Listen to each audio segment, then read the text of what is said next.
While the entire world is focused on Venezuela and Mexico and Cuba and Colombia, Donald Trump just quietly put Canada in the hot seat. Why? Because the operation in Caracas isn't just about Maduro. It's an opening salvo against the British Empire. Here's what the president said. So we have to do something because we lost.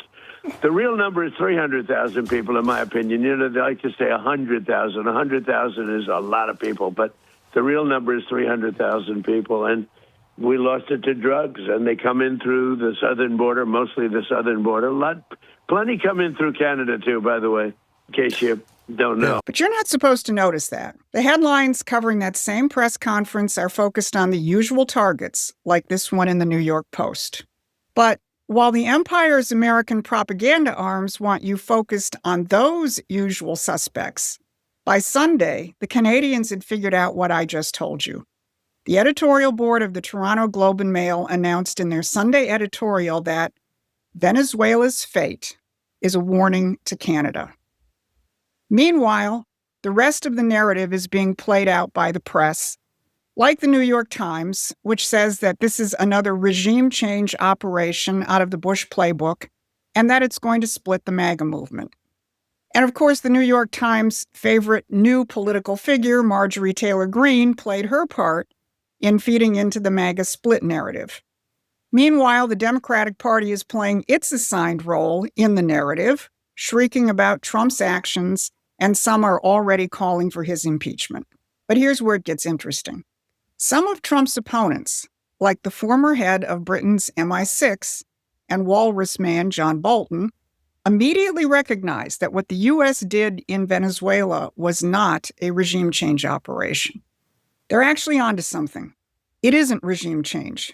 It's a surgical strike against the British Empire's irregular warfare, and a key component of that, which we have long called Dope Inc., the nexus of narcotics trafficking, terrorism, and the City of London's centered banking system. And today we're going to break that down. I'm Susan Kokinda. I've been tracking this since the 1970s, watching how the offshore banking operation was set up to sidestep regulation, sovereignty, and law enforcement.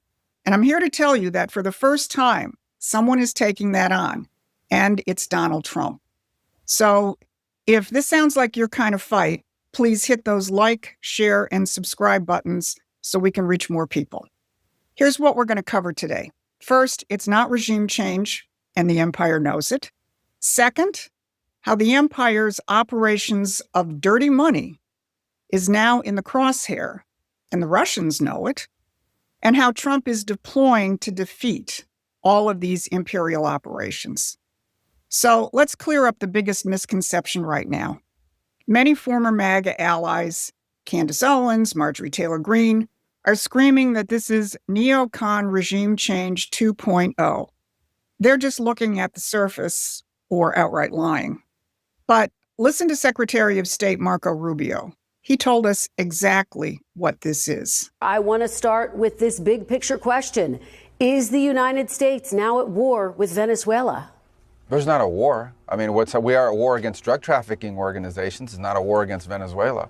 You cannot continue to have the largest oil reserves, in the world under the control of adversaries of the United States, not benefiting the people of Venezuela and stolen by a handful of oligarchs around the world, including inside of Venezuela, but not benefiting the people of that country. Did you catch that? He didn't blame socialism. He didn't blame communism. He blamed oligarchs and drug trafficking organizations. Now, that takes us back to Trump and his targeting of Canada, which no one seems to want to talk about. Because when you put the words oligarchs and drug trafficking organizations in the same context, you aren't just talking about the cartels in Mexico or Colombia. You're talking about key characteristics of the British Empire, which is the epitome of oligarchy. Or to put it another way, the rule of the few, which is what oligarchy means. And when it comes to drug trafficking organizations, the British Empire has been the most notorious entity in the world when it comes to making money off of drug trafficking, going back over 200 years, including the notorious Opium Wars of the 19th century. This has never stopped. It's just taken a new form. And that's the importance of Canada in this picture. It is run by the empire's favorite central banker, Mark Carney, and it is the major political outpost for the crown in North America, used for drug trafficking, as the president mentioned, illegal immigration, and terrorism. Unlike, say, someone like Mexican President Claudia Sheinbaum, whom Trump accurately characterized as terrified of the cartels, Carney has actually facilitated the financing arm of the cartels in his former role as the head of the Bank of England.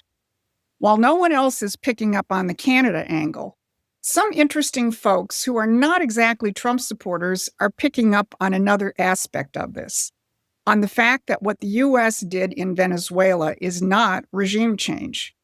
Let's start with the former head of MI6, Sir John Soros. He isn't clutching his pearls about democracy.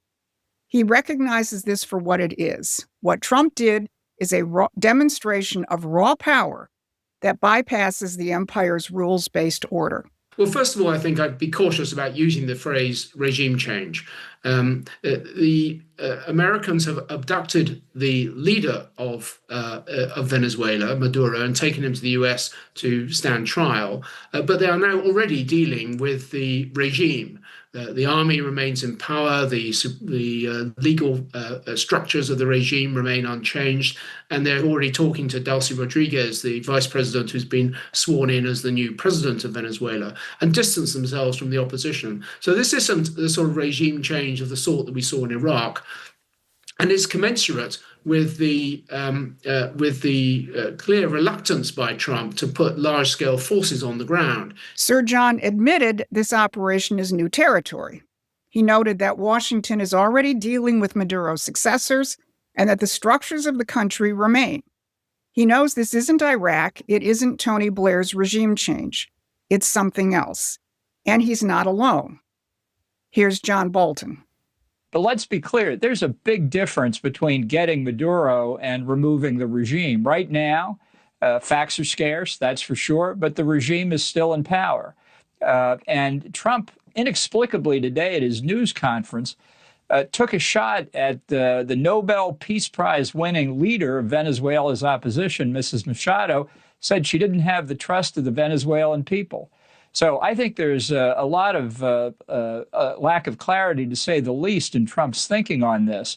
And it would be a hollow victory indeed if we snatched Maduro but left his regime in place. When MI6 and John Bolton are admitting that this is not standard regime change, and Trump's allies are confused, you know you're watching a higher level of warfare. And this is exactly why you need to be plugged into Promethean Action. While so-called MAGA influencers are screaming regime change, but the former head of MI6 is calmly explaining that this is something entirely different, who do you think actually understands what's happening?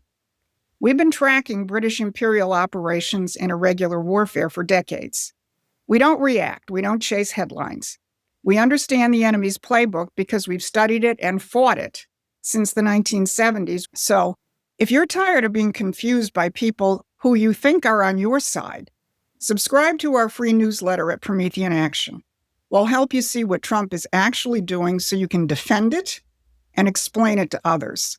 So head on over to Promethean Action and subscribe to our free newsletter. Now, here's what Trump is really going after.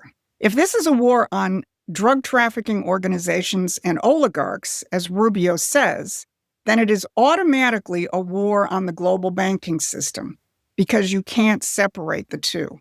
The target isn't just jungle labs and drug boats. It's the City of London. Let's remember where Venezuela is. It borders the Caribbean. What else is in the Caribbean? The origin point for the infamous system of offshore banking established directly by the British. Back in 1960, the largest banking houses in London, working in partnership with the government and the Exchequer, established 14 completely secretive secrecy jurisdictions. These are the offshore banking centers that now hold between $50 and $75 trillion, with all 50 of the world's largest banks operating within them. These offshore centers exist outside the control of sovereign governments. They're secret, they're unregulated, and they facilitate illegal activity.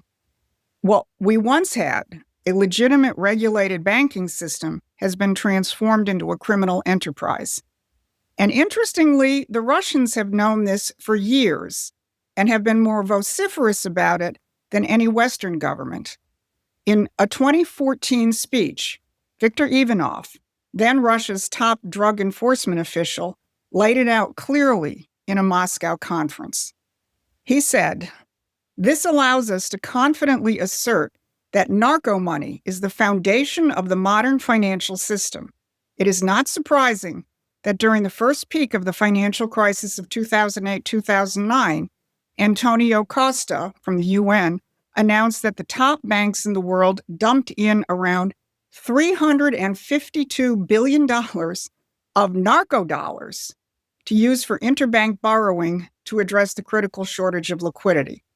And he goes on to make clear that the global financial system needs drug money to survive. The very existence of the global financial bubble, he said, is based on precisely this opportunity for banks to attract liquid narco money. In fact, this garbage fertilizes the present economic system. Now, this is a good time to remember that Treasury Secretary Scott Bessent recently commented that 50% of his job involves issues of national security. Now think about it. Since we started targeting drug boats and lighting up the communications channels of the cartels and their financiers, I bet Treasury Secretary Bessent has been just as busy as Pete Hegseth. Now, Venezuela doesn't have to be a major producer of drugs. It's the facilitator for the spider web of narcotics, illegal immigration, and terrorism. And it's well known that Hamas, Hezbollah, and the Iranian Revolutionary Guard operate out of Venezuela. So think about the implications. Trump's moves on Venezuela hits at this nexus, and it effectively attacks the liquidity of the offshore banking system established by the British in the 1960s. He's cutting off the flow of fertilizer to the globalist oligarchs. And this brings us to the real issue, which is the fact that we are fighting not regular warfare, but irregular warfare. For decades, the British Empire and globalist banks have waged war on us using non-state actors, NGOs, terrorists, cartels, all of which are protected by their rules-based international order. A couple of my friends discussed this when they summed up their discussion on Venezuela. Here's what Crypto Rich and Tom Luongo said. So here's Trump coming along, breaking the rules, which he has to do in order to defeat the international banking cartel, which is spawned out of the city of London. Well, you can't play by their rules when their rules-based order is all based on It favors them. and it favors them. They set the game board up. When if you want to beat somebody, you can't play the game by their rules. It's basic Sun Tzu. Never, never fight on ground prepared by your enemy. Tom's right. You can't defend your nation if you play by their rules.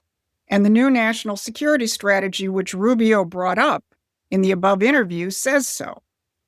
Just a reminder, here's what the national security strategy says about the elite's rules.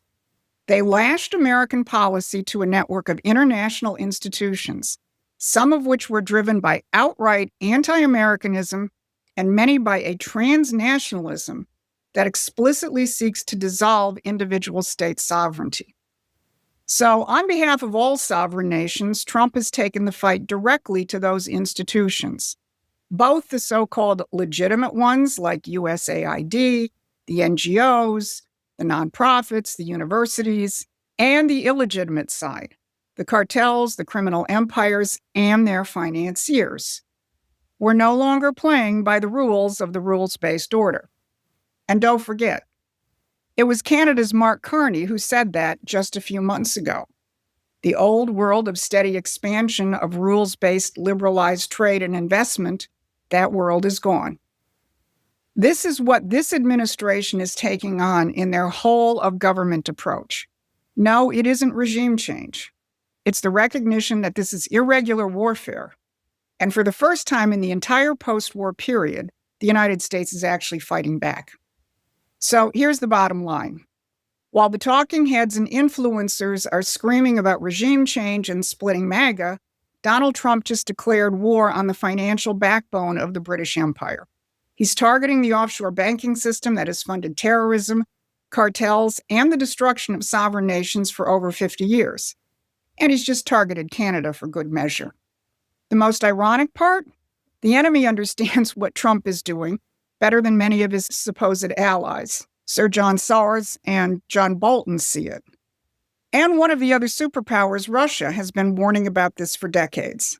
But too many in the MAGA movement are stuck arguing about whether this is another neocon regime change, instead of recognizing that Trump has just launched the biggest offensive against the City of London since maybe the American Revolution. This is why we exist. Promethean Action has been in this fight since the 1970s. We've exposed the offshore banking apparatus. We've been warning about British irregular warfare when everyone else thought we were crazy. Now Trump is doing what we've been advocating for decades. And we're here to make sure that you understand it so that you can defend it and amplify it. Go over to the Promethean Action website and subscribe to our free newsletter, become a paying member, support us financially, and check out our resources. This has been your Monday Brief.